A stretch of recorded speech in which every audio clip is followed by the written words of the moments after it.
जत तालुक्यातील डफळापूर येथे स्थानिक व्यापाऱ्याच्या ज्वेलर्सच्या दुकानात घुसून मारहाण, जबरदस्तीने दुकान बंद करणे, रोख रक्कम आणि मोबाईल हिसकावणे तसेच जीवे मारण्याच्या धमक्या देण्याचा धक्कादायक प्रकार घडलाय। या प्रकरणी जत पोलीस ठाण्यात गुन्हा दाखल करण्यात आला असून धाराशिव जिल्ह्यातून बाहेरील माणसे आणून गुंडगिरी करण्याचा प्रयत्न झाल्याचा आरोप फिर्यादीने केलाय।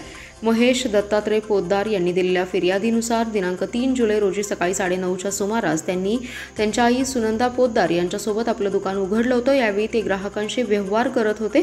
दुपारी 12:30 वाजता त्यांचे भाऊ संदीप पोद्दार, वहिनी अश्विनी संदीप पोद्दार आणि त्यांचा साथीदार प्रमोद महादेव पारखे हे MH10 DQ 7630 क्रमांकाच्या 4 चाकी वाहनातून दुकानासमोर आले।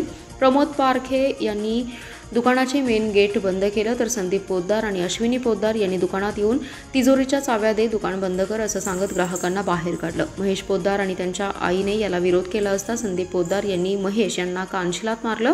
प्रमोद पारखे यांनी त्यांना धरून देऊन हाताने मारहाण केली। अश्विनी पोद्दार हिने हातातील काठीने महेश यांच्या पाठीत मारहाण केली। महेश यांच्या आईने हे थांबवण्याचा प्रयत्न केला असता अश्विनीने तिला देखील मारहाण केली।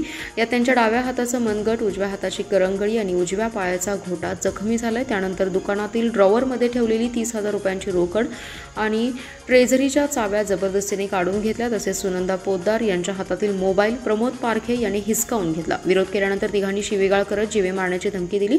या घटनेचा व्हिडिओ CCTV कैद झाला। या प्रकरणात धाराशिव जिल्ह्यातून बाहेरून माणसे आणून दबाव निर्माण करून गुंडगिरी करण्यात आली असल्याचंही फिर्यादीत नमूद केलंय। या प्रकरणी जत पोलिसांनी गुन्हा दाखल केला असून पुढील तपास पोलीस निरीक्षकांच्या मार्गदर्शनाखाली सुरू आहे।